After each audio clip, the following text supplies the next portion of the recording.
obrigado, presidente, pelas palavras, e eu realmente fiquei surpreso de ver o nível como esse seminário de pauta está sendo conduzido, né, com pessoas de alto gabarito, como o senhor já citou, e eu agradeço muito a oportunidade de estar aqui falando para vocês, porque realmente nós temos contra nós o governo, temos contra nós a mídia, porque há interesses particulares envolvidos nisso.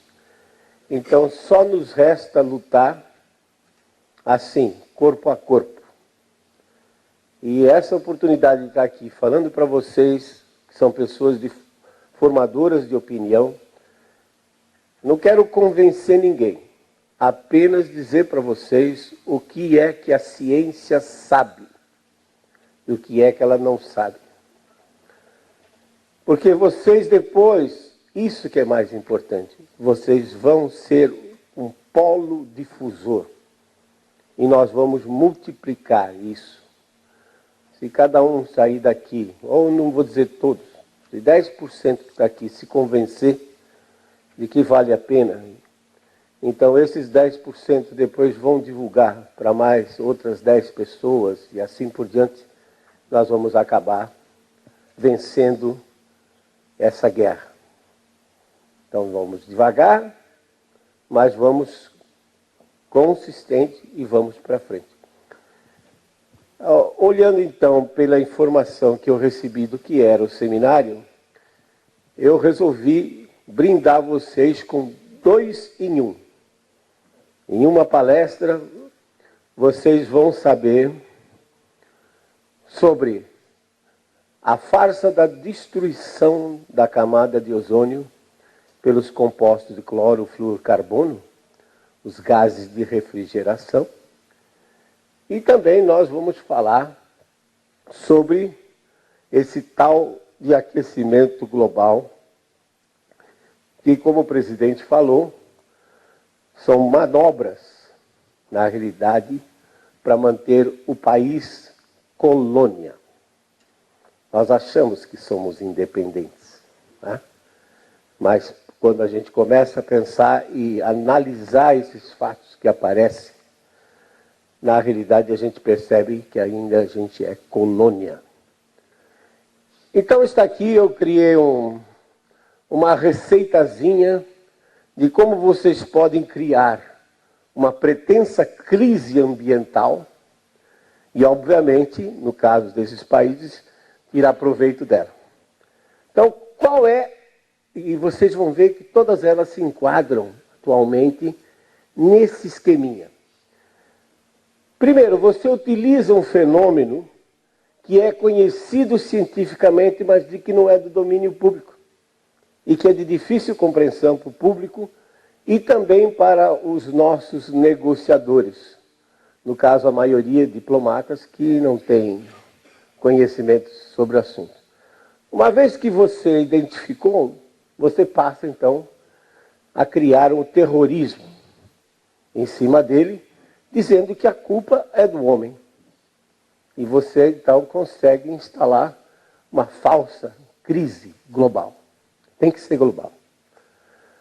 Convida cientistas do mundo, principalmente os subdesenvolvidos, que se sentem muito, né, lisonjeados por estar tendo uma passagem e hospedagem paga em Paris, em Londres, e participar de uma reunião, com o intuito de que eles endossem a farsa. E, em geral, as preleções todas são conduzidas por cientistas dos países desenvolvidos. Então, vão para lá e endossam essa farsa. Aí entra a mídia com uma propaganda massiva, né, para então convencer a população de que realmente nós temos uma crise. Aí que é importante. Então, cria-se um painel de representantes de governo em geral, como eu disse, são diplomatas e não entendem nada dessa parte científica, e o objetivo deles é elaborar um protocolo que depois vai ser aplicado a todo mundo. Só que quem não for signatário do protocolo sofre sanções econômicas. Então você passa a ser obrigado a assinar esse protocolo. E para fechar tudo isso, você dá um prêmio Nobel para alguém que se destacou no processo. É verdade, algum cientista que se destacou. E aí, para começar a refletir desde agora, isso é, na realidade, neocolonialismo. No colonialismo tradicional, o reino mantinha tropas na colônia para garantir a ordem e a exploração dos recursos naturais. No Brasil, a história diz que Tiradentes se rebelou e foi esquartejado. No colonialismo moderno, não se faz por tropa. Mesmo porque custa caro. Se bem que alguns paizinhos por aí ainda continuam mandando tropas para o Oriente Médio, etc., para garantir o petróleo deles, né? Mas normalmente se faz o domínio pelo quê? Pela tecnologia, pelo sistema financeiro e agora, mais recentemente, nessas últimas 3, 4 décadas, pela falsa ciência. Neocolonialismo. Governança global é uma tentativa dos países desenvolvidos, não é teoria da conspiração, não. Diz, não, você é adepto à teoria da conspiração. Não é isso, não. É que quando você analisa os fatos friamente, você percebe que não é uma mera coincidência. Eles são orquestrados, como vocês vão ver. Então, vou dar aqui 2 exemplos. O da destruição da camada de ozônio pelos CFCs e o do aquecimento global produzido pelo homem. E vou depois preparar vocês para o terceiro que está vindo aí, que esse sim é bem dirigido ao Brasil. Muito bem. Camada de ozônio e o buraco de ozônio. A hipótese que foi lançada, então, é que o cloro, que estava contido nos compostos de clorofluorcarbono, como os freons, por exemplo, que são gases de refrigeração, estaria destruindo a camada de ozônio na razão de 2,7% a cada 10 anos. Olha que precisão. De onde saiu? Programa das Nações Unidas para o Meio Ambiente. Terrorismo associado a ele. Os CFCs, então, vão destruir a camada de ozônio, vai entrar mais radiação ultravioleta no planeta, vai destruir, extinguir milhares de espécies, porque o ultravioleta, ele é um bactericida, um biocida potente, e, acima de tudo, vai aumentar o número de câncer de pele nos humanos. Então, essa era o terrorismo. Para cada 1% da destruição da camada de ozônio, entraria 2% de ultravioleta a mais, extinguindo a vida na Terra.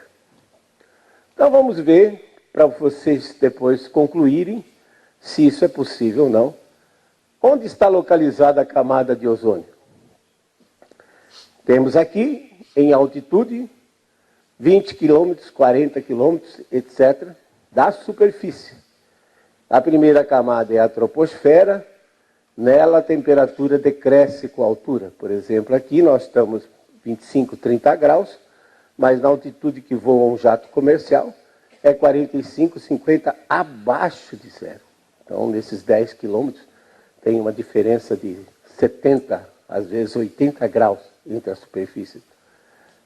Mas aí chega num ponto que há uma inflexão, chamada inversão de temperatura, e aí a temperatura começa a subir em função da formação do ozônio. A formação do ozônio, então, se dá a 40, 50 quilômetros de altitude, e é basicamente constituída pelo seguinte: como é que o ozônio se forma? Radiação ultravioleta do tipo A é uma radiação que tem menos energia. Essa daí é extremamente importante para os seres humanos. Essa radiação, que é ultravioleta, que aliás eu ouvi falar que vai passar hoje à noite no Globo Repórter, a radiação ultravioleta, ela ativa as enzimas que produzem a vitamina D, que é fixador do cálcio no nosso organismo. Então ela é extremamente importante para constituir o nosso esqueleto. Mas as outras duas têm muita energia, e a UVC em particular é semelhante ao raio-x.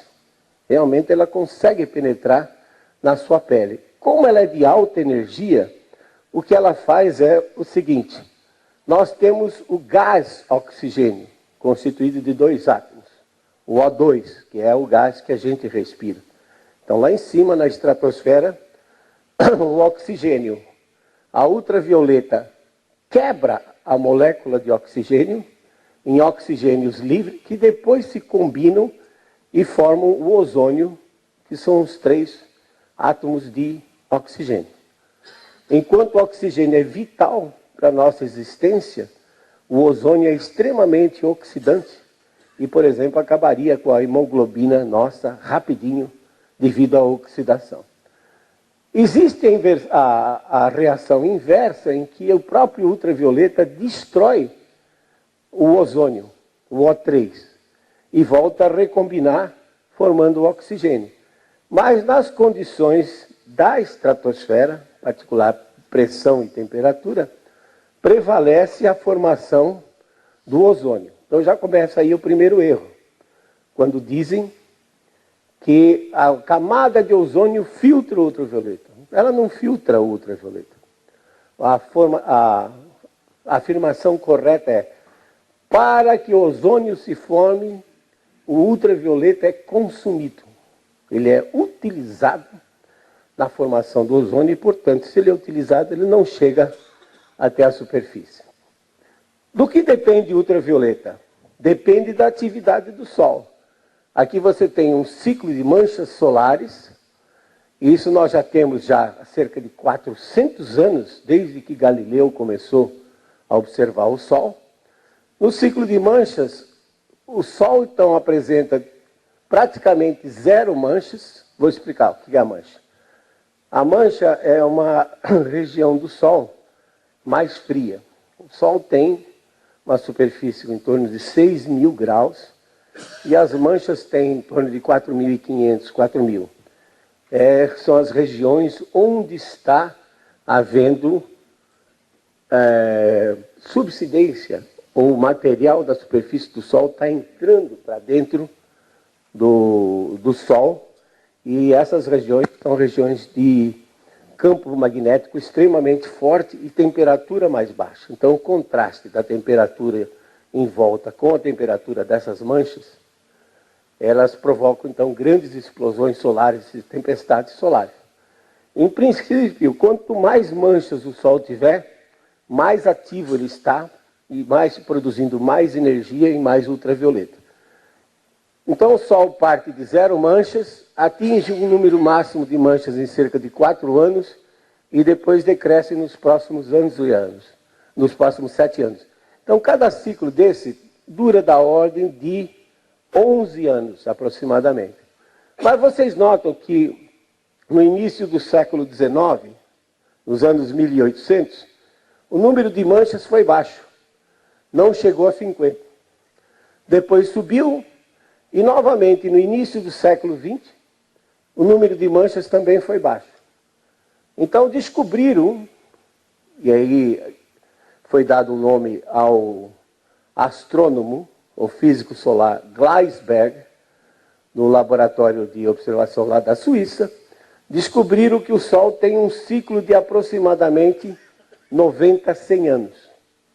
A cada 90 a 100 anos, veja o que é, 90 a 100 anos. Isso é mais do que a existência de um ser humano. A cada 90, 100 anos, o Sol entra num mínimo de atividade, produzindo menos ultravioleta, menos energia. Foi assim, então, no início do século XIX, no início do século XX e agora. A partir de dezembro de 2008, os físicos solares dizem que o Sol entrou num novo mínimo que ocorre a cada 100 anos. Então nós estamos vivendo um momento muito interessante da ciência, que é, há 100 anos atrás, nós não tínhamos os dispositivos que nós temos hoje. Hoje nós temos vários telescópios apontados para o Sol. Em 2008 foi lançado um satélite em cooperação, a NASA em cooperação com a agência japonesa, para verificar a inversão de polaridade que ocorre no Sol. Enfim, hoje nós temos um monte de instrumentos para observar o Sol e como ele vai se comportar nesses próximos 20 anos. Até o ano 2030, e eu tenho certeza que nós vamos aprender muito sobre o Sol e sobre a influência que ele tem em cima do clima da Terra e dos seres vivos. Porque uma das coisas que muda é o campo magnético solar, que nos protege do bombardeamento de partículas de alta energia que vêm do espaço. Por exemplo, quando explode uma estrela supernova, ela joga no espaço raios cósmicos, galácticos, que têm alta energia. E o campo magnético solar nos protege disso. Como ele está enfraquecido, nós vamos ter oportunidade agora de saber como é que esses raios cósmicos galácticos interferem na vida aqui na Terra.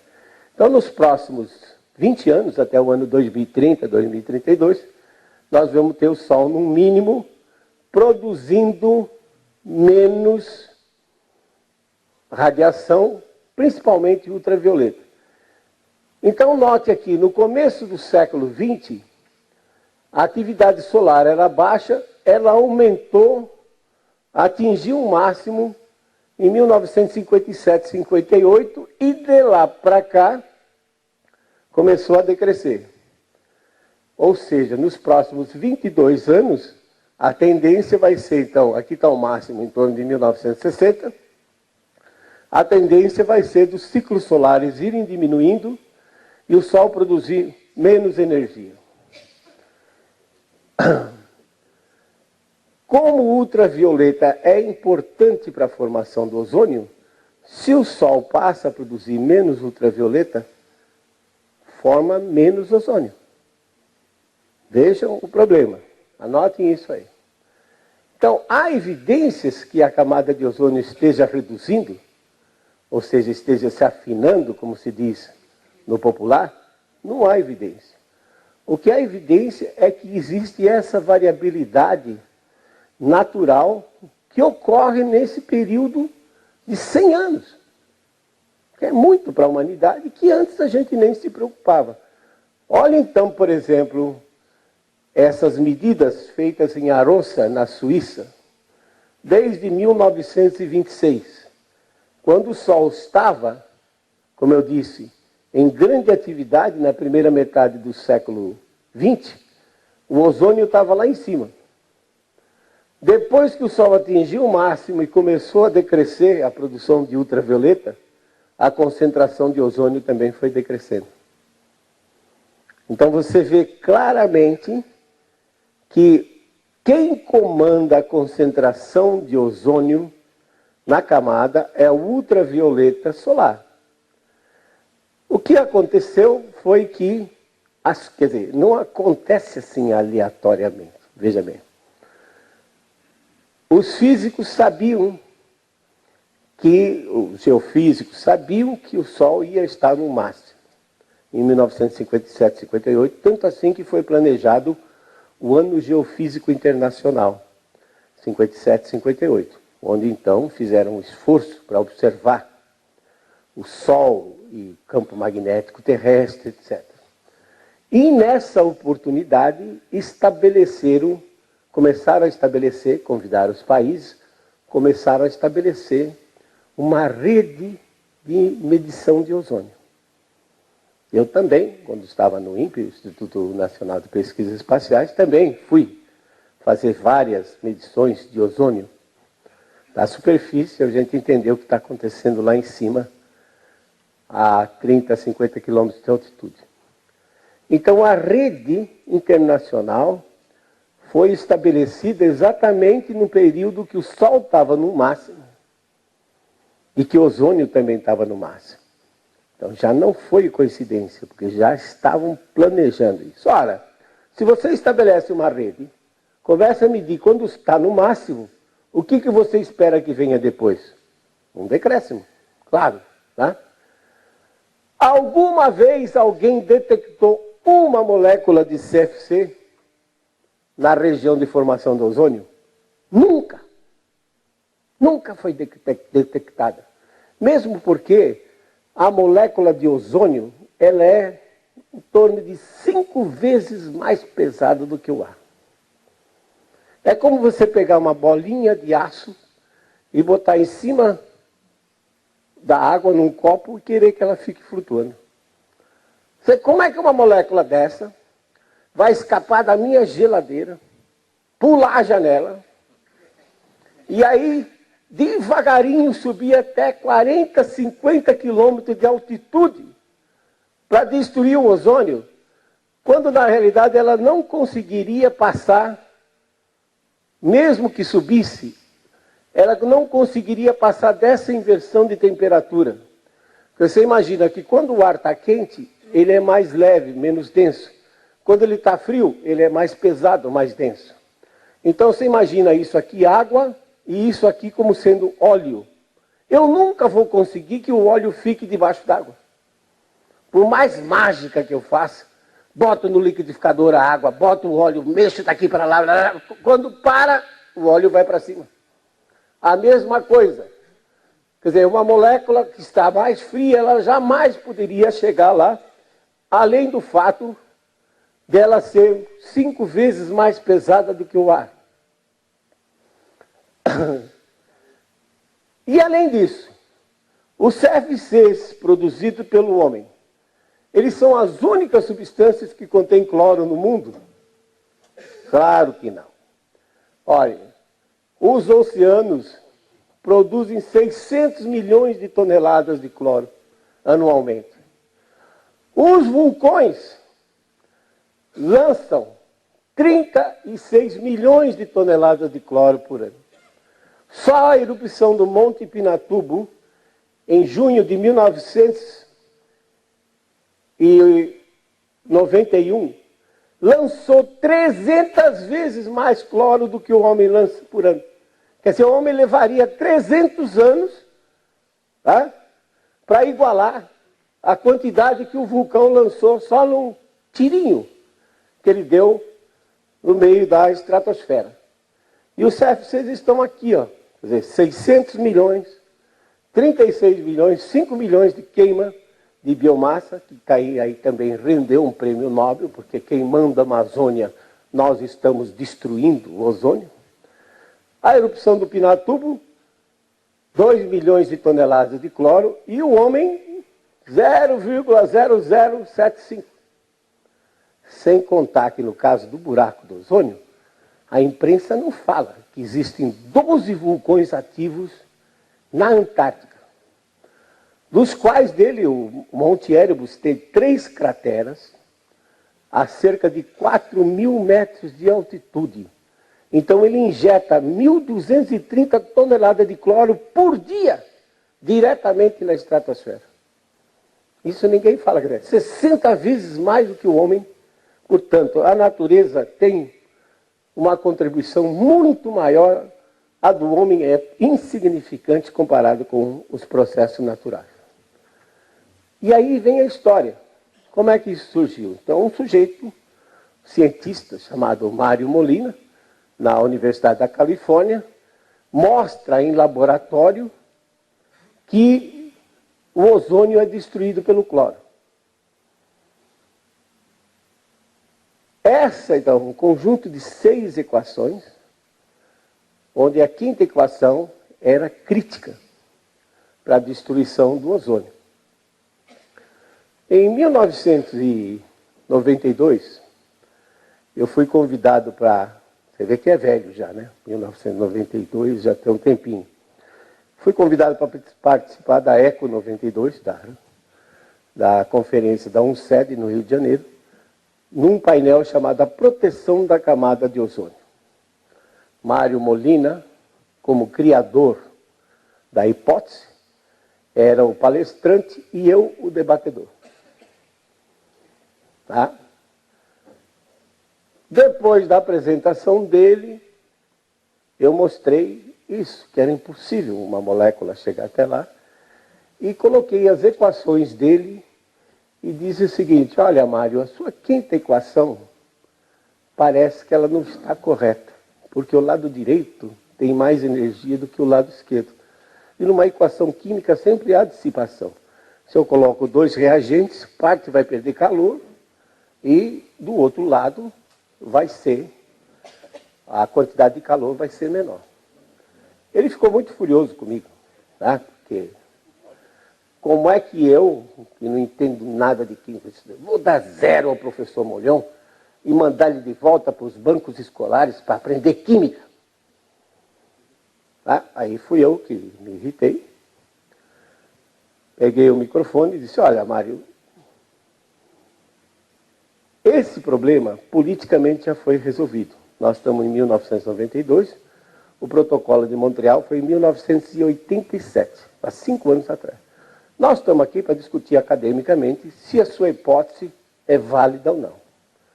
Eu acho que ela não é, mas como você não tem condições de manter um debate acadêmico, eu considero minha participação nesse painel encerrada. E levantei, fui embora, um corredor com mais de 200 metros, sabela eu, cheio de gente. Fui embora.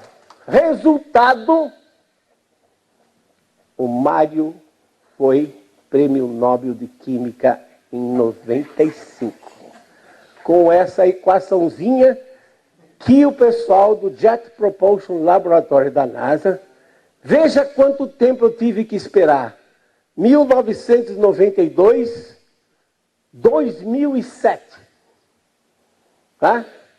15 anos depois, o pessoal do Jet Propulsion Laboratory mostrou que aquela quinta equação dele dificilmente ocorreria na estratosfera para destruir o ozônio. Devolve? Exatamente. Então esse é o problema.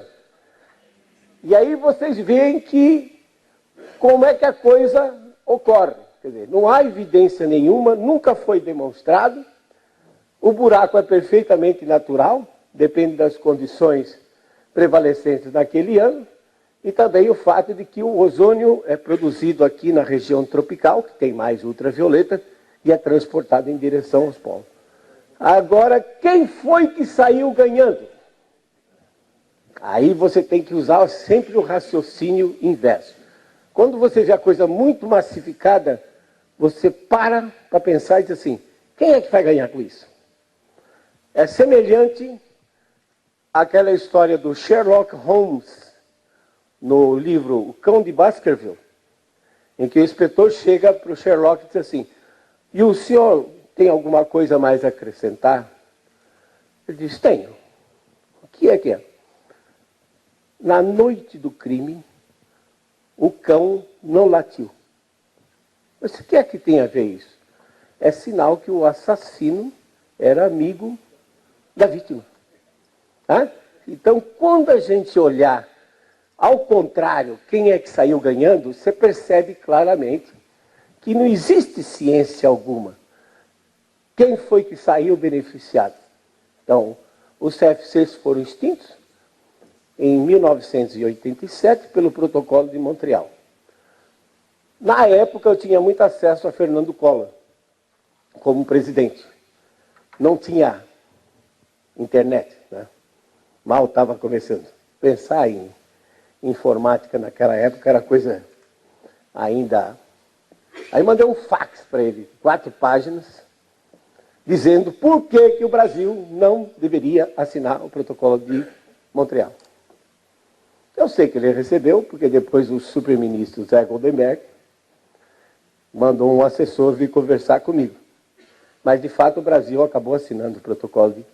Nós pegamos o nosso representante, numa reunião que teve um ano depois. Por que o Brasil assinou o protocolo de Montreal? Exigências do FMI para renovar a dívida externa. Olha a preocupação ambiental. Exigências do FMI. E o Brasil eliminou os CFCs. Quem saiu ganhando? 5 indústrias, cujas sedes estão nos países desenvolvidos, o G7. E lá é que eles pagam imposto sobre o lucro.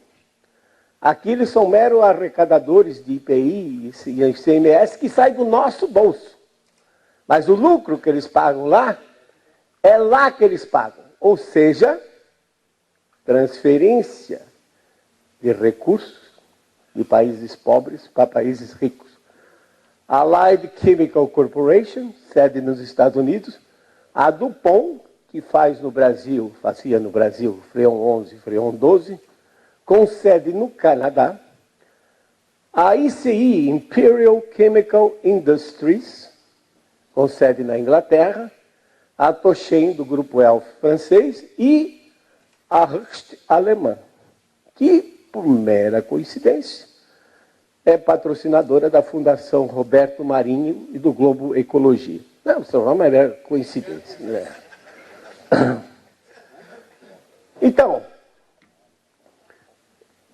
a OMC, Organização Mundial do Comércio, ela dá 20 anos, garante 20 anos a patente, no caso de gases, produtos químicos como esse. 1987. Quando os CFCs foram substituídos, nós pagávamos por 1 quilo de Freon, 12, em uma geladeira assim, tipo 400 litros, 450 litros, vai apenas 600 gramas do gás. Nós pagávamos $1,70 pelo quilo. Quando entrou o substituto, foi para $35. Ao longo do tempo, chegou a custar quase $50 o quilo. Mas nada como o tempo passando. 1987, com mais 20, dá 2007. E a patente caiu em 2007. O resultado foi que os chineses entraram pesado no mercado e derrubaram de quase 50 para $2 o quilo de novo. Então, no ano passado, em junho, na sessão do Ministério do Meio Ambiente, no Diário da União, sai uma nota dizendo: o Brasil vai abandonar os substitutos do CFC porque eles continuaram destruindo a camada de ozônio. E vai adotar novos gases. Para quê? Para que a gente continue mais 20 anos pagando royalties, direitos autorais de propriedade, porque agora esses gases são de domínio público. Então, qual foi a culpa dos CFCs? Nenhuma. Eles eram gases fantásticos, não corrosivos, não tóxicos. O substituto aparecia na embalagem uma caveirinha dizendo: cuidado, se inalado pode levar à morte. E os CFCs não tinham, não eram tóxicos, não eram corrosivos. E tivemos então que mudar toda uma linha de geladeira, de compressores e tudo mais, para poder se adaptar a esse gás. A culpa deles é que eles eram de domínio público.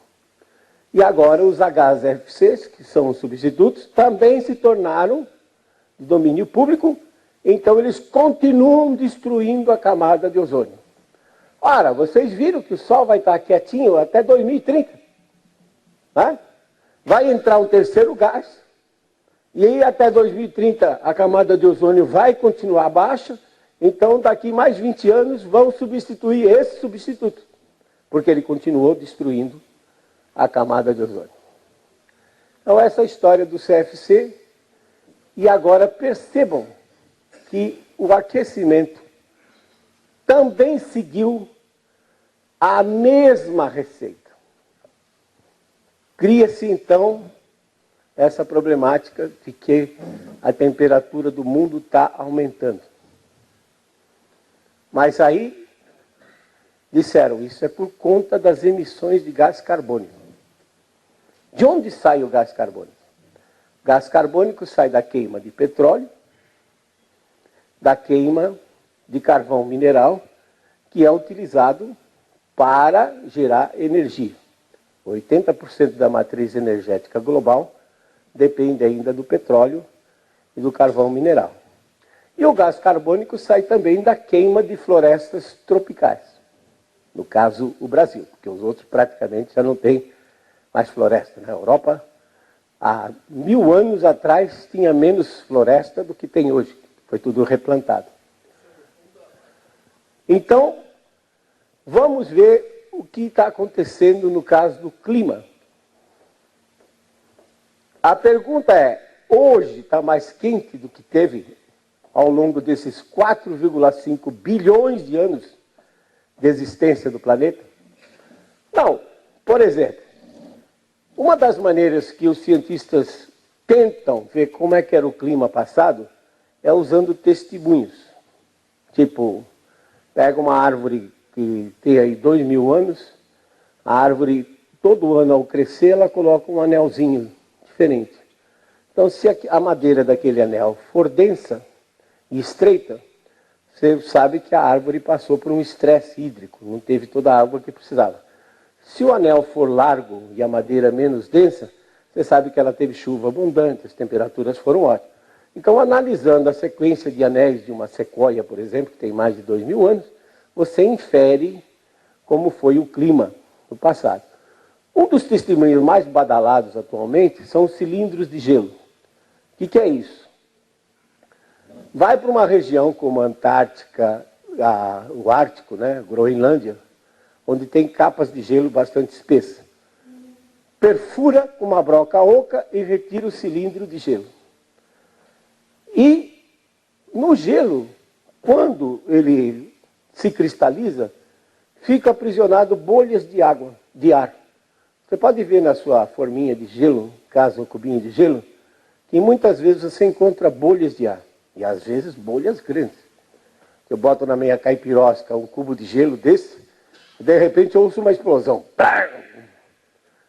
Ao derreter, aquele ar que estava aprisionado saiu e provocou aquele pequeno estrondo.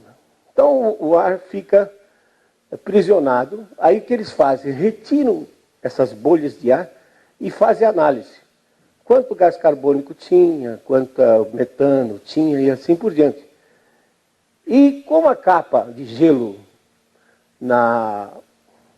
em Vostok, na Antártica, era muito espessa, 3.600 metros de gelo. Eles conseguiram reconstituir os últimos 420 mil anos. 420 mil anos, usando então, analisando a composição química das bolhas de ar e fazendo a datação do gelo à medida que vai... Porque leva muito tempo para esse gelo ir acumulando. A precipitação na forma de neve na Antártica é um negócio muito pequenininho, então leva milhares de anos para ir acumulando o gelo. Então essa figura aqui já é conhecida, publicada já em 99, portanto não é de agora, né? Aqui está o passado, 420 mil anos atrás, e aqui está o presente. A curva preta é a temperatura variando na escala aqui à direita. 0, -2, -8 graus com relação à média, que é essa linha pontilhada de hoje. E a curva em azul é a variação da concentração de gás carbônico medida aqui na escala à esquerda. 280 partes por milhão, hoje já chegou a 400 partes por milhão, indicando que a concentração de CO2 na atmosfera vem subindo. O que a gente aprende aqui? Então, cada período desse é uma era glacial. Aqui, então, está um período há 130 mil anos atrás, quente, com temperaturas acima do que está hoje, note. E aí a temperatura começou a decrescer. Chegou a um mínimo em torno de 8 a 10 graus abaixo do que está hoje. E depois, rapidamente, ela subiu. Rapidamente, sob o ponto de vista geológico. Levou uns 5.000 anos para subir. Mas, sob o ponto de vista geológico, isso é um instantezinho, né? Então, o que a gente vê nisso aqui? Quando você olha as duas curvas, você diz, ó, pico de temperatura, um pico de CO2. Um pico de temperatura, um pico de CO2. Você diz, bom, o CO2, então, sobe quando a temperatura sobe. Que foi o que eles concluíram, porque ao analisar, eles perceberam que a temperatura subia 800.000 anos antes do CO2 subir. Portanto, daqui ficou evidente de que não é o CO2 que comanda. Ao contrário, ele é resultado do aumento da temperatura. E a gente vê muito bem nesse retângulo aqui, ó. No último interglacial, há 130.000 anos atrás, em que as temperaturas estavam mais elevadas do que hoje, o pico de CO2 também foi alto e a temperatura começou a cair. E o CO2 também. Aí você para perguntar, peraí, se tinha essa concentração alta de CO2, para onde é que foi esse CO2 que decresceu? Para a vegetação não pode ir, porque numa era glacial a vegetação diminui. Escapar para o espaço? Provavelmente não. Para onde ele foi? Para dentro dos oceanos. Mas isso aí, veja bem, é algo que você vê constantemente, diariamente, e não para pensar. É a bebida com gás. A água com gás, o refrigerante. Eu, particularmente, prefiro uma cerveja. É um exemplo. Quando você vai para o boteco, depois de um seminário exaustivo como esse aqui, o garçom chega, você ouve aquele ploc. Você já devia ficar com peso na consciência, porque você está liberando o CO2 para a atmosfera e contribuindo para o aquecimento global. Mas ninguém pensa nisso na hora. Você coloca a cerveja no copo. Aí você vê aquele monte de bolinha subindo. Cuidado, a espuma é artificial. Ela é feita por um detergente incolor, inodoro, insípido e biodegradável produzido pela Henkel em Jacareí. E você acha que a espuma é linda, maravilhosa? Sabão. Escuta. Aí você vê as bolinhas subindo. Aquelas bolinhas subindo. Mas se fica um pouco no copo, o cara não bebe, de repente você olha para o copo, não tem mais bolinhas. Sumiram as bolinhas. Ficou choca. O que foi que aconteceu? O líquido, a temperatura do líquido, ao subir para se igualar com a do ambiente, expulsou o gás que estava em solução. Ou seja, a solubilidade do gás no líquido vai inverso com a temperatura. Quanto mais frio tiver, mais retenção do gás. Quanto mais quente, mais expulso o gás. Agora, transfiram o princípio da cerveja choca para 71% de oceanos que cobrem esse planeta. Quando os oceanos se esfriam, eles retiram o gás carbônico da atmosfera. Quando eles se aquecem, eles jogam gás carbônico para a atmosfera. Então, o grande controlador do CO2 na atmosfera terrestre não é o homem. E sim 361 milhões de quilômetros quadrados de oceanos que cobrem a nossa terrinha de 510 milhões de quilômetros quadrados. Então, o CO2 é controlado pelo oceano. E note que interessante que nós estamos aqui no presente, os 3 últimos interglaciais, Isso que me surpreendeu, porque esse estudo saiu na revista Nature em novembro de 2009, há 4 anos atrás. E a revista Nature é uma defensora do aquecimento global, mantida pelo governo inglês. Me surpreendeu isso, o fato de sair esse artigo dizendo que nos 3 últimos interglaciais, 130 mil, 240 mil, 320 mil anos atrás, as temperaturas foram 6 a 10 graus mais elevadas do que esse interglacial que nós estamos vivendo. Qual era o CO2 que o homem colocava na atmosfera há 130 mil anos atrás? Não, talvez um churrasquinho de uma caça que ele fizesse, mas não a ponto de mudar, fazer a temperatura ficar 6 a 10 graus acima do que é hoje. Então está muito claro nisso que o homem não tem nada a ver com o CO2 que está na atmosfera. Nos últimos 10 mil anos, ocorreram pelo menos 3 períodos quentes. Um deles, marcante, o romano, entre 500 anos antes de Cristo e 200 anos depois de Cristo, em que permitiu os romanos dominarem a Europa e o Oriente Médio.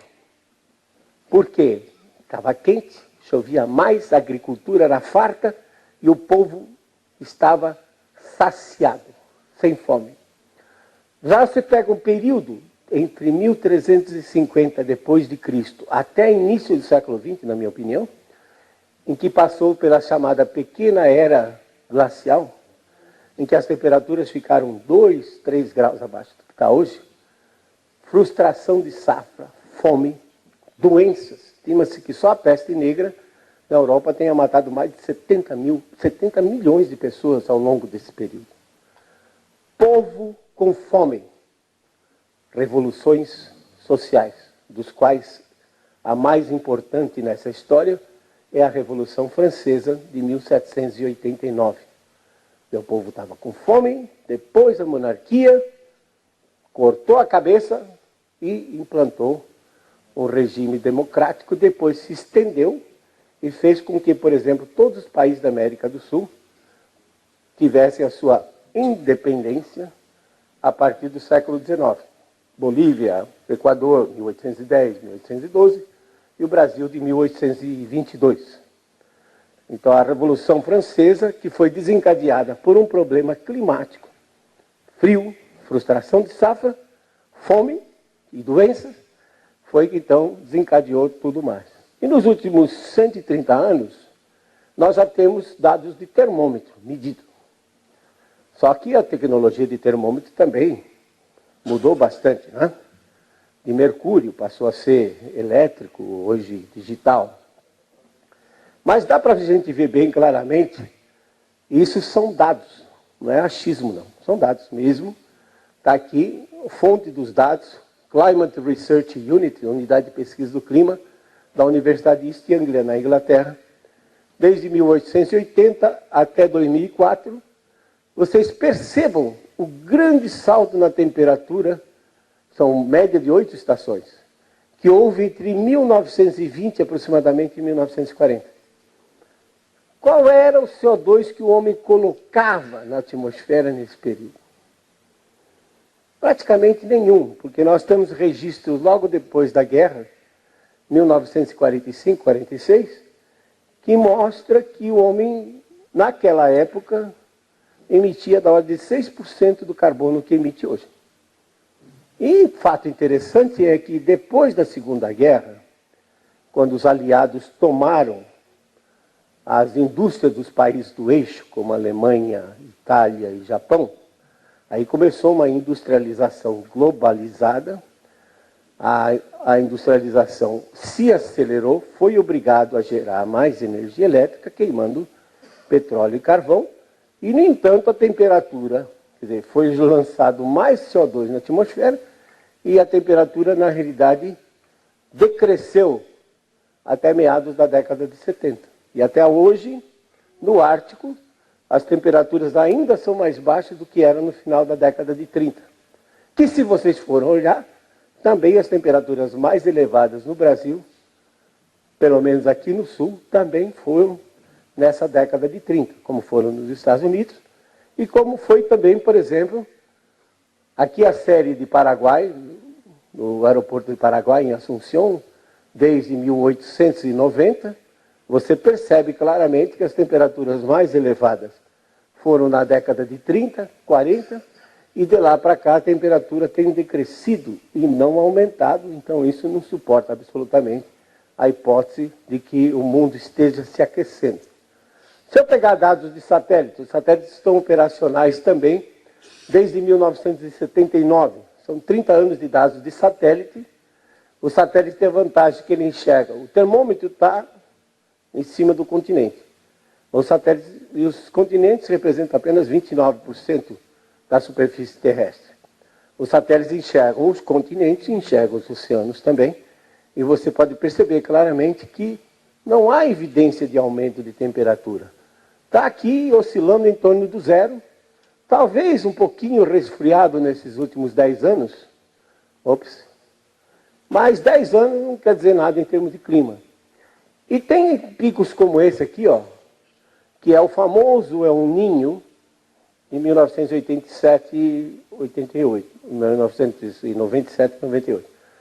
Os El Niños, esse fenômeno oceânico que ocorre no Pacífico, em que a temperatura aumenta 4, 5, 6 graus acima da média. Quando ocorre um El Niño, então ele libera muito calor para a atmosfera. A atmosfera é aquecida por baixo, em contato com a superfície. E quando ocorre um El Niño, que cobre aí 50 milhões de quilômetros quadrados no Pacífico, então joga muito calor na atmosfera e a temperatura global aumenta, como a gente vê nesse caso aqui de 97, 98. Mas retirado esse El Niño, que foi um evento esporádico, você percebe claramente que a temperatura não mostra evidências de aumento. Aí a pergunta, então por que o cidadão sente, é isso que eu estou dizendo, que um dos esquemas que eles usam é pegar um negócio que é meio nebuloso, é difícil explicar. No caso, por que o cidadão sente que está mais quente? E você pode conversar com qualquer pessoa mais idosa, 60, 70 anos, 80 anos, vai dizer, não, hoje é muito mais quente do que era há 70 anos atrás. A razão está no fato de que hoje o homem se aglomera em grandes centros urbanos. É um fenômeno global. 55% da população do mundo vive nas cidades.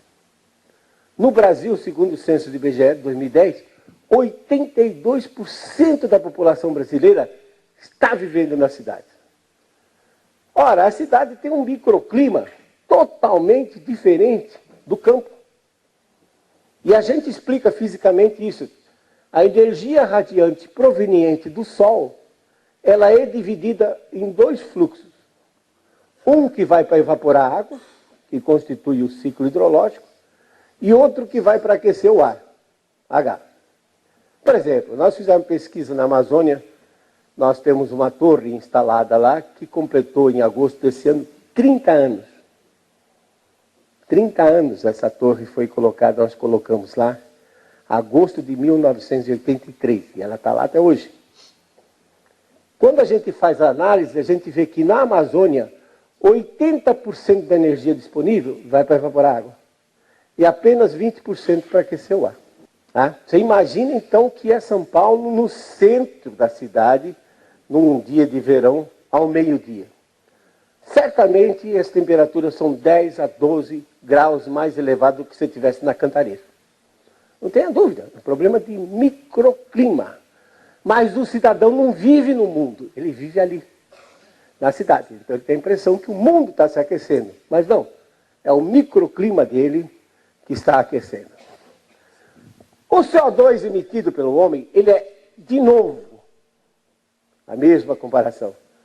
Cloro emitido pela natureza. O CO2 emitido pela natureza é infinitamente maior do que o CO2 emitido pelo homem. Fluxos naturais são 200 bilhões de toneladas de carbono por ano, que sai dos oceanos, sai do solo, sim, porque solo respira. Solo contém bactérias aeróbias. E elas convertem, usam oxigênio, como nós usamos, e eliminam o gás carbônico.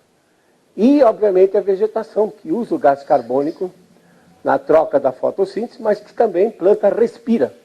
A minha avó dizia, não pode ter planta no quarto à noite, dormindo, porque a planta vai competir com o oxigênio.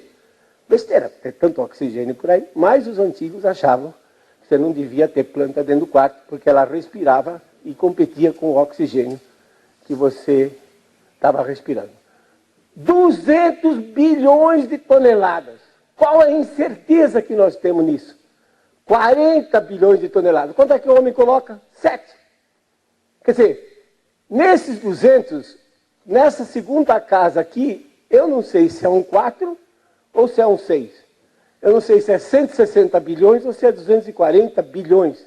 E a diferença de 160 para 240 dá 80 bilhões de toneladas. E o homem coloca menos de 10% da incerteza, 3% dos fluxos naturais. Para que gastar dinheiro com isso? Isso é um erro nas contas. Né? Já que o erro nas contas é 2 casas, isso aqui é apenas a primeira. Então, em cálculo numérico, a gente aprendeu que se eu não conheço a segunda casa, eu nem discuto a primeira. Muito menos eu coloco uma vírgula e 10 casas decimais depois. É absolutamente ridículo. E o metano é um outro gás, considerado gás de efeito estufa, de aquecimento do planeta. Metano é produzido pela decomposição da matéria orgânica, matéria vegetal. Por exemplo, arrozais, planta arroz alagado, colhe o grão e deixa a planta na água. Ela apodrece e emite metano. Cupim, tá? Ataca os nossos móveis em casa, as esquadrias, também libera metano. E olha como tem cupim, rapaz, é uma coisa incrível, difícil de controlar. Mas os ruminantes, até aqueles bichinhos lindinhos, fofinhos, bonitinhos, que a gente costuma contar quando está com insônia. Carneirinhos. Pensa como são terríveis esses bichos. Ele come grama, fica virando de um estômago para o outro, depois libera metano pela frente e por trás. Vocês dão risada? Mas aí vem as políticas públicas decorrentes da falsa ciência. O governo da Nova Zelândia queria taxar os criadores de carneiro porque o pum dos carneiros estava contribuindo para o aquecimento global. Você vê que besteira não acontece só nesse país, né? Sim. O Brasil, hoje, está com 204 milhões de cabeças de gado. Já pensou se a Dilma resolve que vai cobrar uma taxinha em cima de cada dessa cabeça, né? Então, vocês veem que realmente torna-se preocupante. Não, a Embrapa tem. A Embrapa tem um projeto de medir quanto metano o gado emite. Pura besteira, sabe por quê? Você poderia anotar a sua pergunta, depois a gente... Sabe por quê? Se você olhar o metano, nesses últimos 20 anos, ele está estável. No entanto, os arrozais, principalmente no Oriente, aumentaram em tamanho. Os ruminantes crescem hoje numa taxa de 17 milhões de cabeças por ano. Né? Como disse, o Brasil já está com mais de 200 milhões de cabeças de gado e o metano está estável. Provavelmente esse metano aumentou na década de 60 e 60, porque quando se perfurava poço de petróleo, deixava os gases escaparem, ou queimava, vazamento em gasoduto, porque a energia era barata, então ninguém ia se preocupar em dar manutenção. Mas agora, como a energia é mais cara, essas coisas estão sendo utilizadas, então é provável que a fonte de metano, na realidade, deixou de existir, ou seja, não tem nada a ver com a vegetação e com os ruminantes.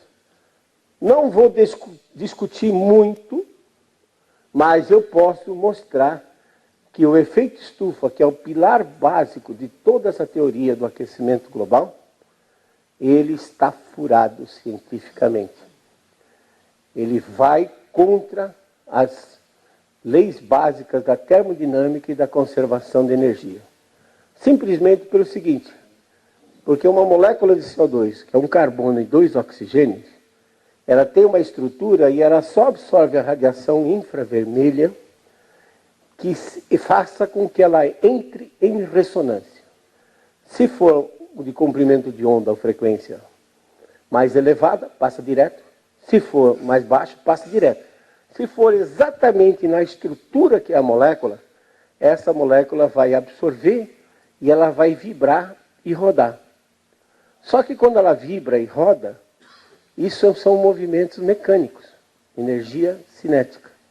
Aí ela se choca com as outras 2.600 moléculas de nitrogênio, que é o maior constituinte da nossa atmosfera, 78%, oxigênio, 21%, então só esses dois gases constituem 99% da nossa atmosfera. E o CO2, 0,04%. Então, para cada molécula de CO2, existe pelo menos 2.600 moléculas de nitrogênio e oxigênio. Se ela vibra ou roda, ela se choca e transfere essa energia, semelhante a uma bola de bilhar. Eu jogo a preta na branca, a branca vai, bate na preta e transfere energia para a preta. A mesma coisa. O CO2 absorve a energia, vibra, se choca com as outras que estão em volta dele e transfere essa energia. Portanto, ele não pode emitir e não pode impedir que a radiação escape para o espaço exterior. Então dá para demonstrar que esse negócio de efeito estufa, que já tem mais de 100 anos que vem se falando sobre isso, não passa por uma análise séria dentro, por exemplo, da mecânica quântica ou da física quântica. Então, aí entra o protocolo.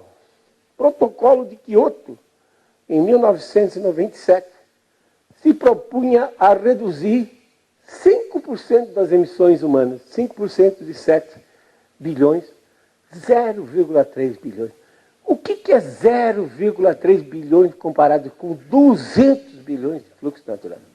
É como dizer assim, presidente, o senhor me deve 200 milhões de dólares, mas não esqueça de pagar os 30 centavos. Não é? Então, gastou-se, continua-se gastando muito dinheiro para atingir essas metas que não foram atingidas. Por quê? O próprio Japão, onde foi costurado o protocolo de Kyoto, depois de Fukushima, 2010, não vai usar mais nuclear. Como é que tem energia para o seu povo e para continuar o crescimento? Queimando petróleo e carvão. Isso é redução? Não, é aumento, porque deixou de ter as nucleares. A Alemanha, até 2020, tem que desativar todas as nucleares. Está queimando o quê? Carvão. O ano passado ela concluiu 2 termoelétricas de 2 gigawatts de potência cada uma. Está construindo 5 nesse ano. E a meta para os próximos 5 anos é totalizar 22 termoelétricas a carvão, emitindo mais. Então, os próprios países, que são os que são a locomotiva do protocolo, não estão cumprindo. E não vão cumprir, porque eles sabem que o CO2 não controla o clima global e o que precisa é de energia elétrica para crescer. Aí vem uma pergunta para reflexão. Se não existe crise climática, o CO2 não controla o clima global, para que reduzir as emissões? Então só tem uma resposta para isso. Porque 80% da matriz energética depende do petróleo e carvão. Reduzir as emissões significa gerar menos energia elétrica. São 47 países no mundo que têm o IDH, o Índice de Desenvolvimento Humano, bom. E os outros 160? Quer dizer, reduzindo as emissões e reduzindo a geração de energia elétrica, que hoje é fundamental, é a mola que move o mundo, a energia elétrica. Nós nem estaríamos aqui se não tivesse energia elétrica. significa menor desenvolvimento. Então você vê claramente que o que está por trás não é o CO2, não é a preocupação ambiental, mas sim reduzir a geração de energia para que o crescimento reduza, em particular dos países em desenvolvimento mais avançado, como é o caso dos BRICS, né, que depois entrou também a África do Sul, Brasil, Rússia, Índia, China e agora a África do Sul, que são países que podem, no futuro próximo, liderar. E tem países como a Inglaterra, que já lideram há mais de 1000 anos esse mundo e que não querem perder sua hegemonia. Entanto, você vai olhar a Inglaterra, um paísinho pequenininho, sem recursos naturais, sem recursos energéticos. Se você fizer um estudo de sustentabilidade, você diz, não cabe mais do que 14, 15 milhões de pessoas. Tem 65 milhões. Não tem mais indústria, porque a indústria é pesada. A mão de obra ficou muito cara, foi transferido para a China. Vive do quê? Agiotagem.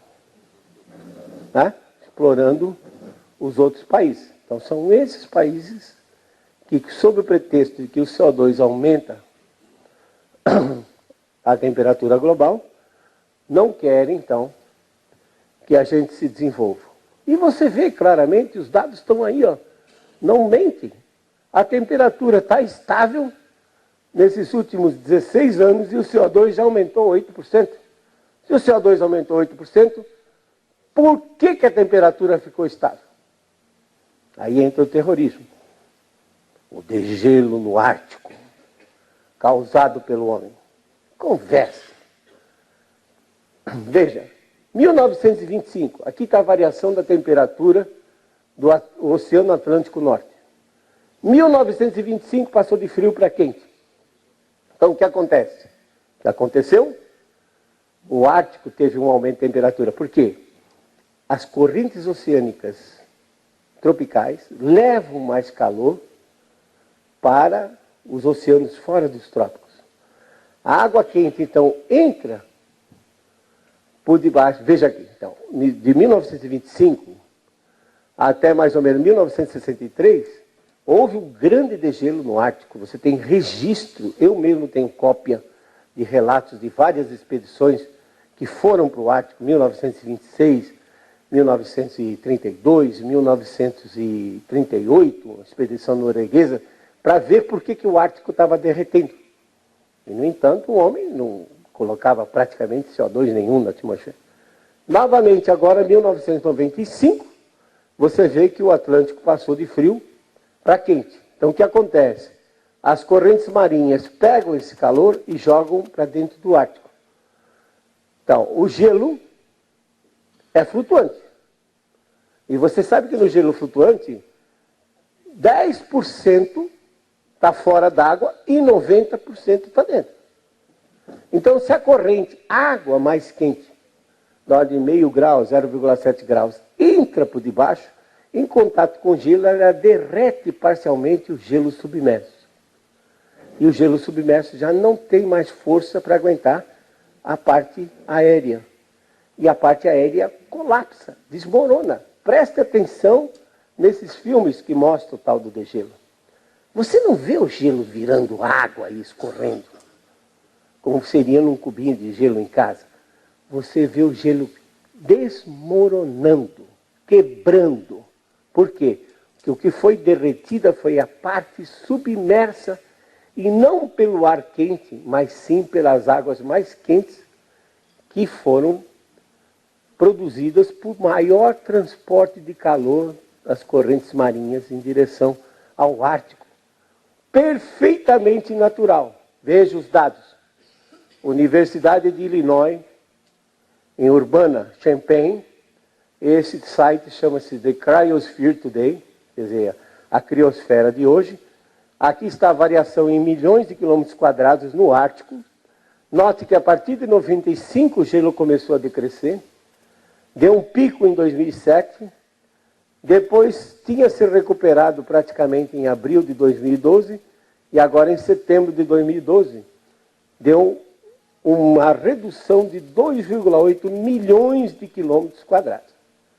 E aí, já em 2007, tinham dito o seguinte: no dia 22 de setembro de 2013, o Ártico estará completamente sem gelo. Para surpresa,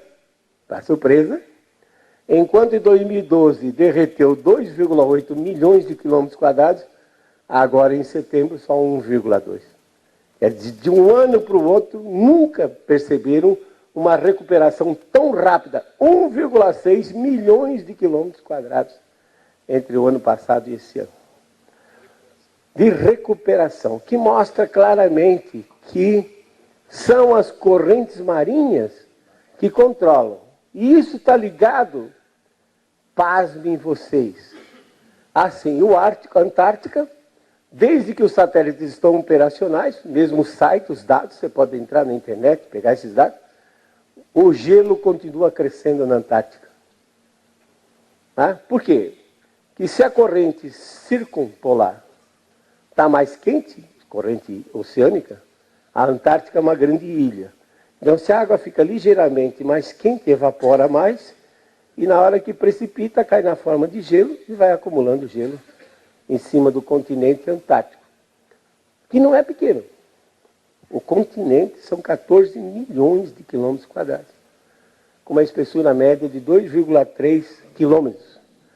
Ou seja, são 30 milhões de quilômetros cúbicos de gelo em cima da Antártica. Pensa quanto uísque não dá para tomar com isso aí. 30 milhões de quilômetros cúbicos. E canta a caipirinha, né? Claro que se esse gelo derreter, o nível dos mares pode aumentar em 100 metros. Mas para ele derreter, precisa rebocar a Antártica aqui para a região tropical. Que enquanto ela estiver lá, num verãozão de lascar, a temperatura é 20 graus abaixo de zero. A meu freezer trabalha com menos 18, menos 20, aquele gelo nunca vai derreter, não tenha dúvida. Veja aqui, ó, a situação em setembro de 2012 só tinha isso de gelo. Hoje já está quase com tudinho que representa a linha amarela. Na Antártica, o normal seria a linha vermelha e algumas regiões ultrapassou, indicando claramente que tinha mais gelo na Antártica. Isso, então, o aquecimento não é global. Vai derreter aqui e aumentar lá. Né? Outra parte do terrorismo. O nível do mar vai aumentar. Eu fiquei extremamente preocupado, que eu moro em Maceió, na Prajuçara. Da minha varanda eu vejo aquele marzão ali. Horrível, né? Se o nível do mar, no relatório atual que saiu do IPCC, agora, final de setembro, o 5, eles estão um pouco mais veementes. Antes eles estavam modestos, na ordem de 60% até o ano 2100. Agora eles passaram para 98 centímetros. Eu fico preocupado, mas por que 98? Por que não 99? Por que não arredonda logo para 1 metro? Porque aí fica mais fácil escrever 1 metro. Não, é 98 centímetros agora, o último relatório de um mês atrás. Al Gore, aquele que foi premiado com o Prêmio Nobel da Paz, ainda bem que é Prêmio Nobel da Paz, a gente sabe que é um prêmio político. Se fosse um prêmio importante, poderia ser um de física, medicina, mas Prêmio Nobel da Paz, quer dizer nada, porque no ano seguinte o Obama ganhou o Prêmio Nobel da Paz por ter mandado 30 mil soldados para o Afeganistão matar gente lá. Estava controlando a paz mundial. Né? Então o Al Gore teve o seu documentário com o Oscar em fevereiro, depois em agosto de 2007, ganhou junto com o IPCC, o Painel Intergovernamental de Mudança Climática, o Prêmio Nobel da Paz. O Al Gore disse que vai subir 6 metros. 20 pés, é o que ele disse no relatório, no documentário. Como o pé é uma unidade inglesa equivalente a aproximadamente 30 centímetros, então 30 centímetros vezes 20 dá 6 metros. Preocupante isso. Muito preocupante. Mas, anote aí, Al Gore mansão Montecito, Califórnia. E se vocês entrarem no Google, vocês vão ter acesso à fantástica mansão, as fotos da fantástica mansão que ele comprou em 2008, dentro daquela crise imobiliária. Dizem que a mansão valia uns 25 milhões de dólares, ele pagou só 9 milhões de dólares. Só isso. Aí tem uma das fotos que você está assim no deck da piscina. Você olha assim aquele marzão pacífico se estendendo até o horizonte. Aí eu fiquei pensando, caramba, um cara que está convencido de que o nível do mar vai subir de 6 metros, gasta 9 milhões de dólares para comprar uma casa ao nível do mar. O senhor quer andar, que é o seu. O meu é o sexto. O meu é o sexto. Não, eu estaria mais ou menos salvo. Só tinha que trocar meu carro por uma lancha, e entrar pela janela. Mas está tudo bem. Agora o Algor, então, já me aliviou. Né? Não, e muita gente pensa assim, tem alguém de Santos aqui? Então, já pensou, você lá, se o nível do mar subir de 6 metros, o que você ia fazer, né? Aí está a visão apocalíptica do History Channel. Manhattan, Nova York. Olha onde está a água. Vocês estão vendo aqueles táxis amarelos que são característicos de Nova York? Não, que eles foram convertidos em Yellow Submarines para poder chegar até o edifício. Era o que eu teria que fazer, né, se eu tivesse. Então, o nível do mar, eles dizem que subiu 2,7 milímetros por ano nesse período aqui, praticamente de 20 anos. Dá um total de 5 centímetros. Mas isso está perfeitamente dentro da variabilidade natural do sistema. Um ciclo lunar que vocês nunca ouviram falar. Primeiro, os dados de satélite mostram, então, que o nível do mar vinha subindo até 2006, 2007, e alguns dos satélites, como o Envisat, por exemplo, mostram que o nível do mar parou de subir. Deixou de subir. Então, o que está acontecendo?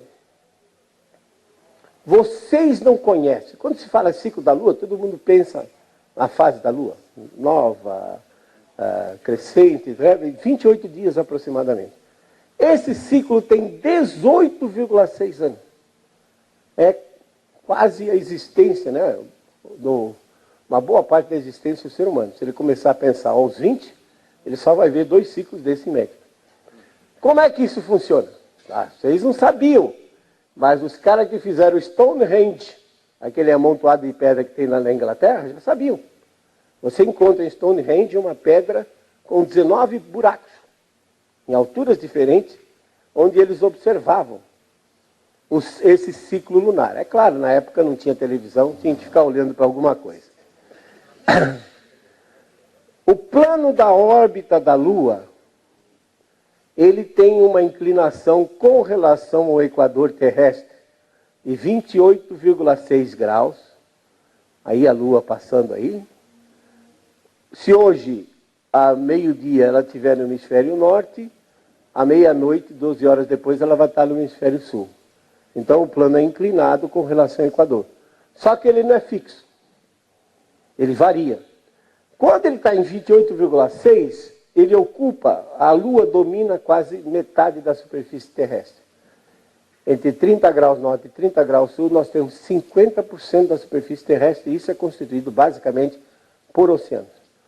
Passado 9,3 anos, o plano vai baixando e chega a 18,4, e depois volta mais 9,3 anos para o 28,6. Quando ele está em 18,4, a Lua atua dentro dos trópicos. Olha a diferença diária. Então o que acontece? Quando a Lua está no máximo lunar, ela puxa gravitacionalmente a superfície do oceano. E a variação entre o mínimo de 18 e o máximo de 28 pode chegar, segundo estudos já publicados na década de 60, a da ordem de 12, 13 centímetros de variação. Portanto, qualquer balela que venham dizer que aumentou 2,7 milímetros por ano, 3,2 milímetros, está bem dentro da variabilidade natural e não tem que assustar ninguém. Fica frio, continua morando em Santos, que é um lugar legal para se morar. Curiosidade. Em 1841, o capitão Sir James Clark Ross mandou um marinheiro gravar um sinalzinho na rocha, na Ilha do Morto, na Tasmânia, onde estava o nível do mar naquela data. A foto é de 2004. Onde é que estava o nível do mar no dia da foto? Aqui a maré oscila 80 centímetros, indicando então claramente que não há evidência de que o nível do mar tenha aumentado nesses últimos 170 anos. Outro prato cheio de catástrofes são as catástrofes meteorológicas que eles vendem. É interessante que o aquecimento global ele pode realizar o seu sonho catastrófico. Se você gosta mais de secas, o aquecimento global produz secas. Não, você prefere inundações? Produz inundações. Mais furacões, mais onda de calor, tornado, tudo o aquecimento global faz. É só você querer, dependendo da sua preferência. 1877-79 foi a pior seca que o Nordeste brasileiro já passou, descrita por Euclides da Cunha, no livro Os Sertões, publicado em 1902. Euclides diz que morreram mais de 500 mil nordestinos.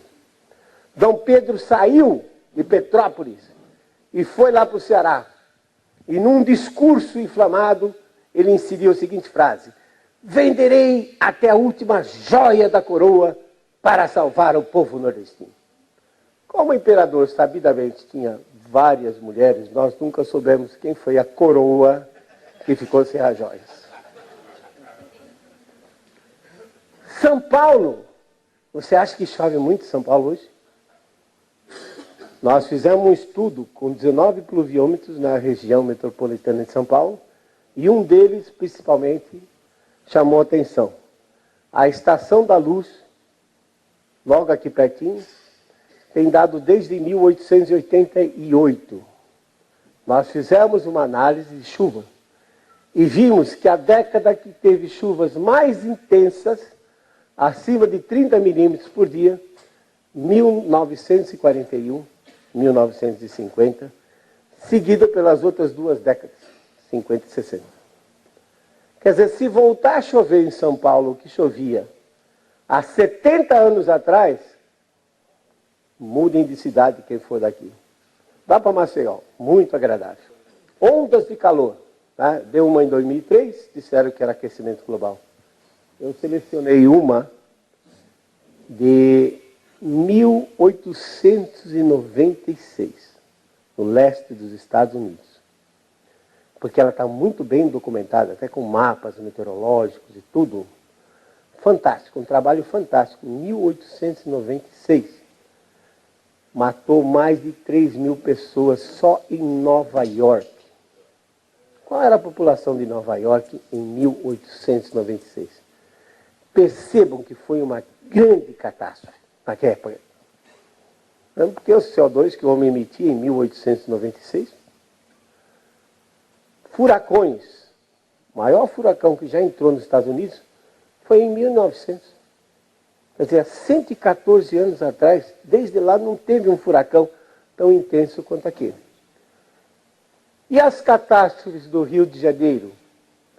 Janeiro de 2011. Onde mais de 1.000 pessoas, ou cerca de 1.000 pessoas desapareceram. Aquecimento global? Não. Se você for para trás, você vai ver que em 1967, Serra das Araras, pode entrar no Google, 1967, Serra das Araras. Desapareceram mais de 1.700 pessoas. 1967. Qual era a população do Brasil? Não sei. Eu só sei dizer que na Copa de 70 a gente cantava 90 milhões em ação. Hoje tem 201 milhões. Hoje tem muito mais gente para morrer. Se o cara quiser continuar vivendo em área de risco, em área de encosta, o fenômeno é o mesmo. Ele não mudou. Agora, a população aumentou, passou a ocupar áreas de risco, então a população ficou muito mais vulnerável. Inclusive, naquele ano, teve janeiro de 1967 no Rio, e logo depois, em março, ocorreu em Caraguatatuba, que morreram 480 pessoas. E se você pegar, por exemplo, Santos, 1932, também um grande deslizamento de terra provocou várias mortes já naquele período. Então você vê que esses fenômenos, eles são naturais. E eles sempre ocorreram independentemente de o clima estar aquecido ou resfriado. De onde saem essas previsões catastróficas? Aí entra na área de vocês. Sai de modelos de clima. O que é um modelo de clima? É um código de computador, um programinha, pode ter 1 milhão e 200 mil linhas, mas é um código de computador feito pela mente humana que acha que sabe os processos físicos que governam o clima. Então, bota esse código num computador, e tem que ser um computador parrudo para rodar para o mundo todo. O último que nós adquirimos, e está instalado aqui no CPTEC, o Centro de Previsão de Tempo e Estudos Climáticos do INPE, em Cachoeira Paulista. É uma máquina de 256 teraflops. São 256 trilhões de contas por segundo que ela faz para rodar um modelo desse global durante 50, 100 anos. Mas é um código feito pela mente humana, tem inúmeros erros, não sabe reproduzir o clima global, as estruturas do clima global, ciclo hidrológico, particularmente nuvens e chuva, muito maltratado, porque é difícil você fazer isso.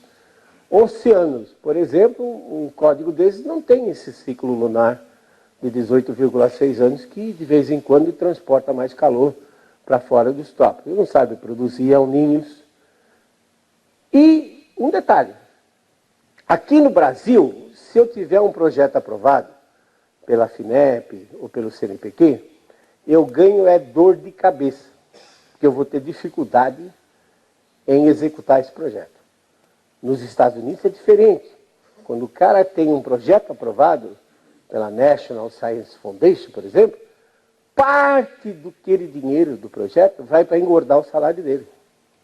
Ele ganha para cada projeto que ele está tendo aprovado. E a instituição ganha porque ela cobra overhead.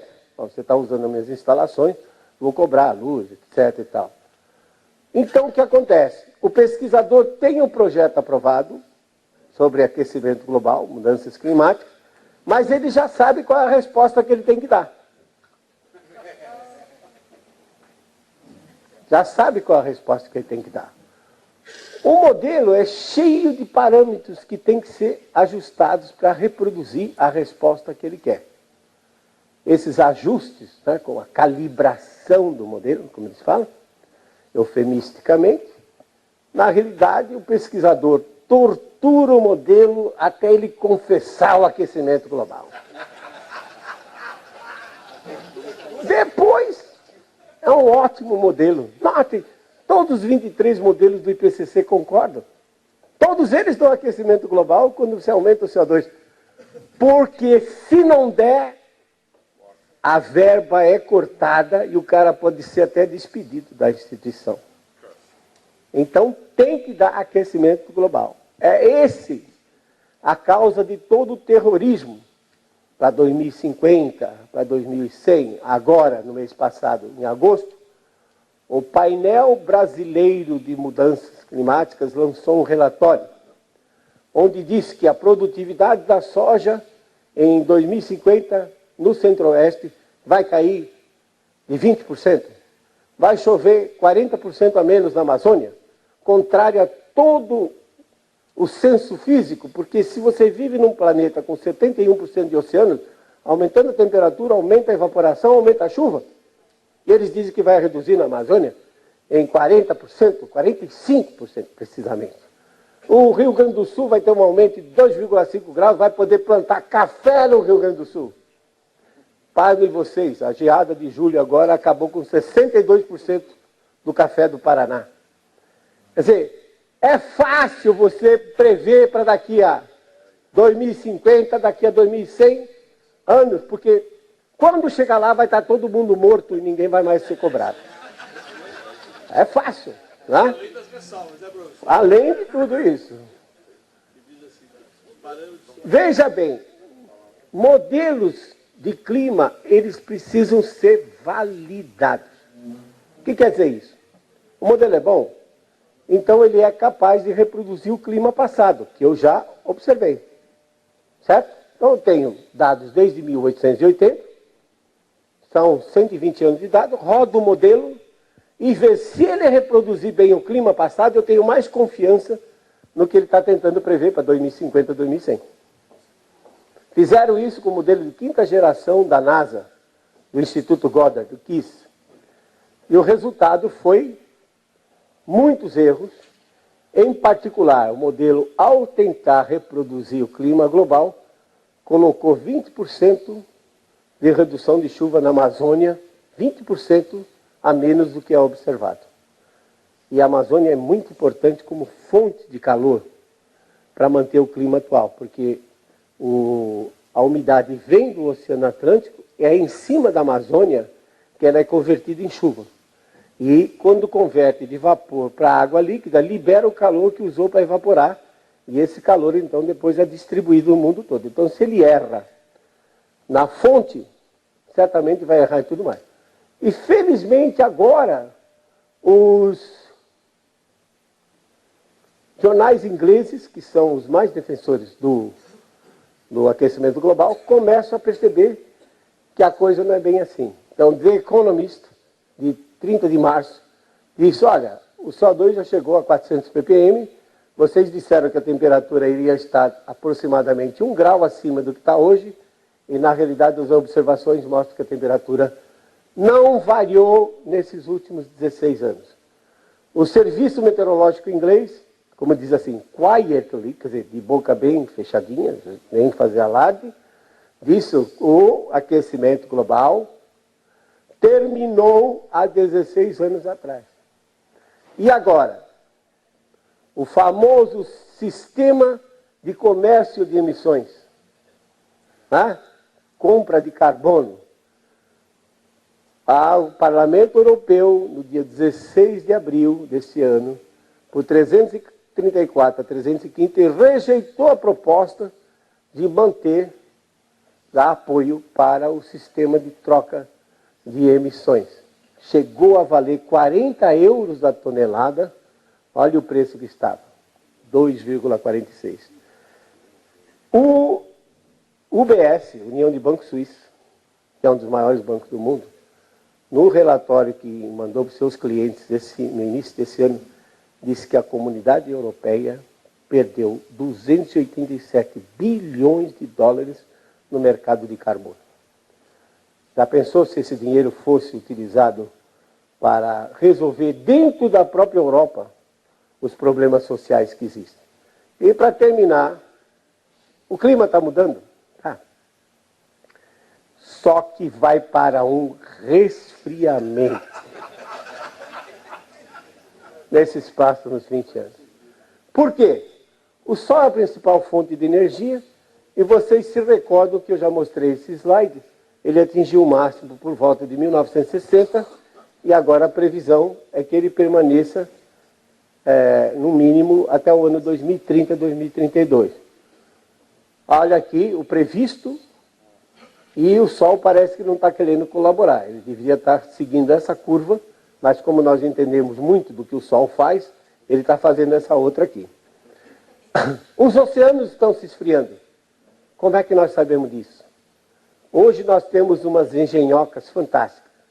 São umas boias que ficam submersas, estáveis a 2.000 metros de profundidade. Não, 2.000 metros. Em média, os oceanos têm 3.900 metros de profundidade. Durante 10 dias, elas se deslocam com as correntes marinhas. Chega no 10º dia, ela incha, aí adquire mais flutuabilidade, sobe e vai registrando temperatura e salinidade. Chega lá em cima e transmite para o satélite. Quantas dessas boias vocês acham que nós temos hoje? Aí, ó. Cerca de 3.660 boias reportaram no dia 7 de outubro para o satélite. O que as boias estão dizendo? Contrariamente ao que os modelos de clima diziam, que ia armazenar calor, as boias estão dizendo que os oceanos estão esfriando. Então, quando você olha o Pacífico, que é o maior oceano do mundo, são 35% da área que ele cobre. Somando todos os continentes, dá 29%. O Pacífico sozinho, 35%. Você percebe que o Pacífico se aqueceu entre 1925 e 46, quente. Depois de 47 e 76 esfriou. Depois de 77 a 98 se aqueceu de novo. É esse aquecimento aqui que eles estão dizendo que é culpa do homem. E agora o Pacífico está se esfriando. Claro, as boias dizem isso. Então você pega, faz um mapa de como estava a temperatura da superfície do Pacífico. Aqui está Estados Unidos, Brasil, Austrália, China.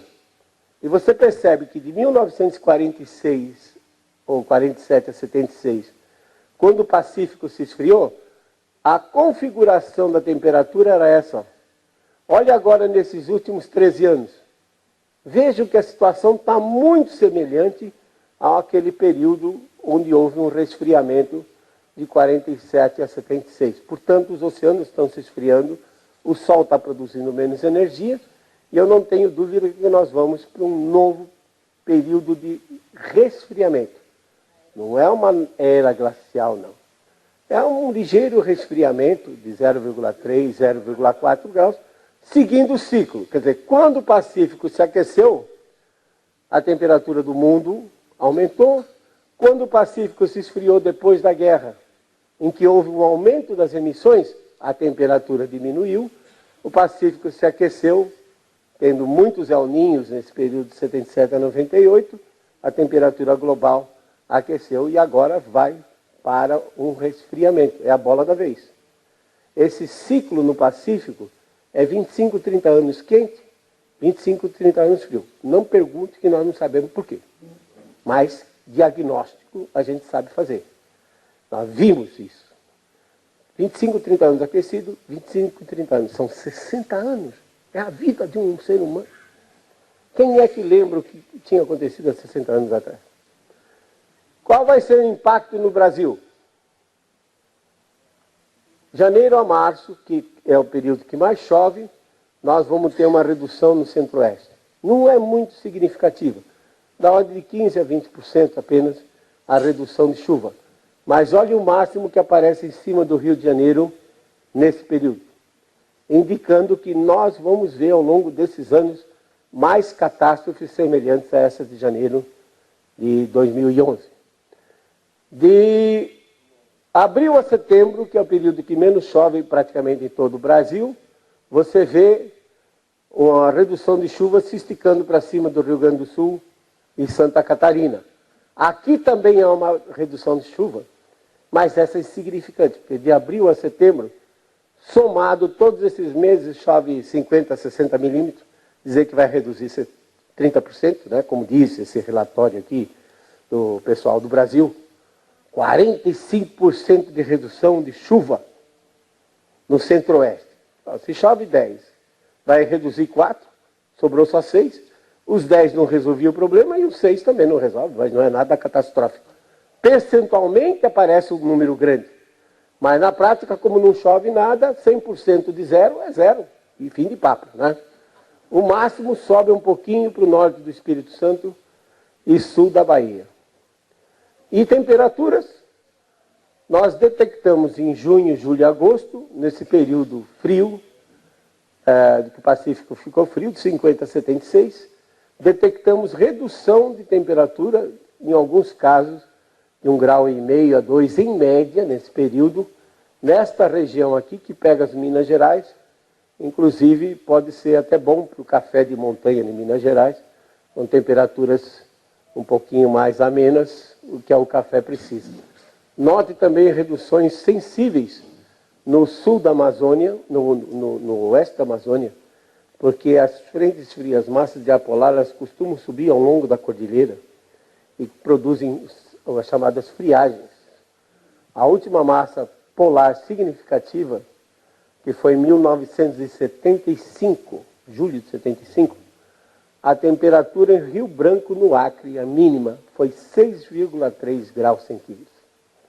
Matou milhares de toneladas de peixes, répteis, jacarés que precisam do ambiente para controlar a sua temperatura.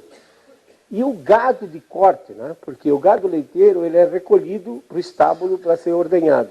Mas o gado de corte ele fica no pasto.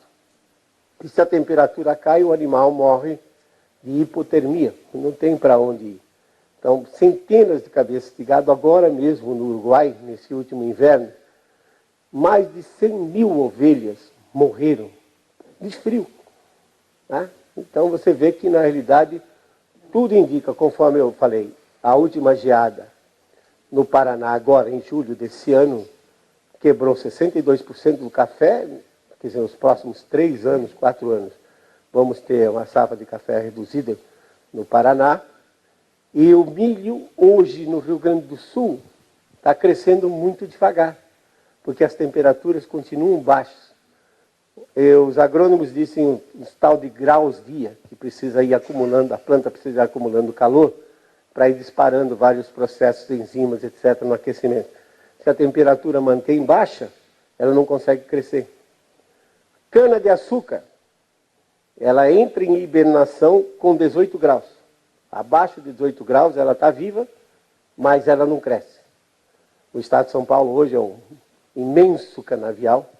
Se os invernos começarem a termos dias com temperaturas em média abaixo de 18 graus, vai diminuir a produtividade da cana. Em vez de cortar com 10 meses, pode ser necessário 13, 14, 15 meses para ter a mesma produção. Então, isso são os resultados de essa perspectiva que eu entendo que os grandes indicadores do clima, Sol e os oceanos, estão nos prometendo para esses próximos 20 anos. Conclusão. O homem, primeiro quem está ganhando, aí fica fácil de ver que é o grupo de países desenvolvidos que não quer que a gente se desenvolva. Então, comércio de energias renováveis é um outro setor que está ganhando. Aí ficam vendendo para nós energia eólica, por exemplo. A Alemanha desistiu de energia eólica porque o balanço que eles fizeram nos últimos 10 anos, os aerogeradores só rodaram 16,3% do tempo. Na Inglaterra, 17%. Sendo que para lá é ruim, porque no inverno, em geral, tem um sistema de alta pressão e não tem vento. Nesse inverno de 2011 e 2012, os aerogeradores só rodaram 7% do tempo e eles precisam de energia elétrica para calefação. E quando não tem calefação, isso é ruim para o ser humano, mas principalmente para os velhos. Né? Velho morre de pneumonia, de reumatismo, de AVC, porque aí os vasos se contraem, se ele tiver algum coágulo, para lá, pão. Provado. Interessante a Inglaterra, o ONS, que é o INSS deles, mantém uma estatística assim, meio aterrorizante. Eles têm uma estatística de número de mortes no inverno, 3 meses, dezembro, janeiro e fevereiro, quando comparado com o resto do ano. Excesso de mortes. Então você pega anos como 2005, quase 50 mil pessoas, idosos, morreram acima da média o esperado. 50 mil. Um país desenvolvido. O inverno de agora, de 2012, 2013, era esperado ser frio. O que a Inglaterra fez? Colocou a Bolsa Eletricidade. Tá? Toda casa com pessoas acima de 65 anos tinha direito de 170 libras por mês para poder pagar energia para não morrerem de frio. Então fica muito claro, eu poderia até argumentar que as próprias petrolíferas são as que estão interessadas. Porque, veja bem, em 73 houve um choque do petróleo. O petróleo custava 3 dólares o barril, passou para 30 dólares, depois se estabilizou em 10, 12. 40 anos depois, o petróleo já passou por 150 dólares o barril, se estabilizou em torno de 100 dólares. De 43 para 2013, em 40 anos, passou de 3 dólares para 100 dólares. Quem é que está ganhando com isso? Então está na cara que as grandes petrolíferas, como Exxon, Shell, BP, podem estar ganhando com isso. A única que não ganha é a Petrobras, porque o governo está enfiando a mão nela. Atenção, escrevam o que eu estou falando. O ozônio já está bem equacionado, o aquecimento global não vai emplacar, porque a temperatura faz 16 anos que está estável e a tendência é resfriar, portanto o aquecimento global vai ser esquecido, mas vem aí a terceira grande falcatrua. Chama-se Painel Intergovernamental da Biodiversidade e Serviços Ambientais. Escrevam isso que eu estou falando, que já estão preparando o protocolo e as discussões vão ser em cima disso. E claro está que isso está focalizado muito em cima do Brasil.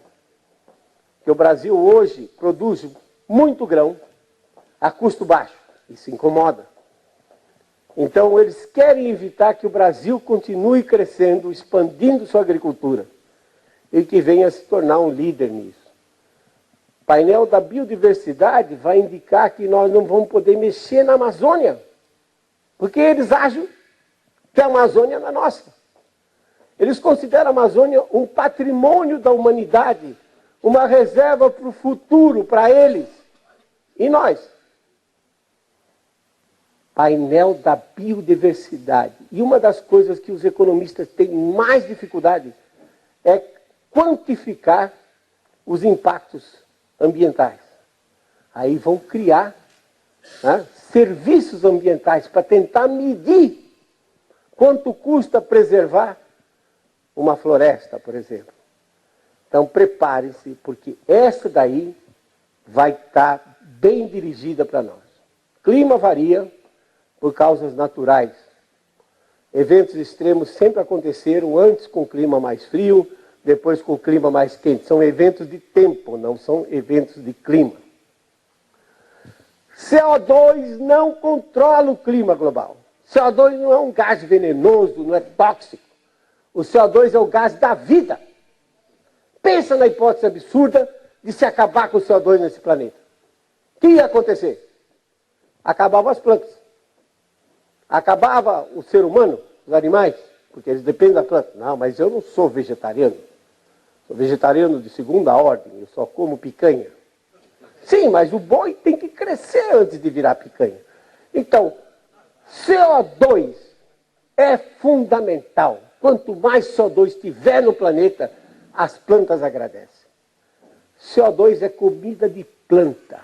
Já foram demonstrados centenas de ensaios agronômicos que mostram que quando você dobra o CO2 para 800 partes por milhão, triplica 1.200 partes por milhão, as plantas crescem 30% a 50% melhor a sua produtividade. Até cana-de-açúcar, aqui em São Paulo foi demonstrado um aumento de 40% na produtividade. Quanto mais CO2 tiver, melhor. No Jurássico Superior, há 150 milhões de anos atrás, o CO2 estimado pelas rochas era 8 a 10 vezes superior à atual. A produtividade das plantas eram tão grandes que as lagartixas viraram dinossauro de tanto que elas tinham que comer. Então,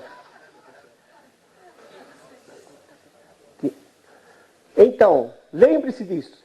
CO2 é importante. Plantas como a C3, elas param de funcionar quando o CO2 baixa para 200 ppm. Nós estamos em 400. A C4 consegue funcionar até 150 ppm. Então, veja que nós estamos no limite. Aumentando o CO2, aumenta a produtividade. E reduzir as emissões é inútil. Não vai resolver o problema porque o CO2 não controla o clima global. Agora, quando eu falo isso, dizem que eu sou um cara que sou contra a conservação ambiental. Estão errados, porque eles confundem conservação ambiental com mudança climática. A conservação ambiental é necessária para que os seres humanos, a humanidade, continue vivendo nesse planeta. Tudo que vier em benefício, iluminação, aparelhos eletrodomésticos que consumem menos energia, reciclagem de material, conservação de floresta, de solos, etc. Tudo que vier em termos de conservação ambiental, ótimo, muito bem-vindo. Mas isso é independente. Se o Al Gore tiver razão e o clima aquecer, há necessidade da conservação ambiental.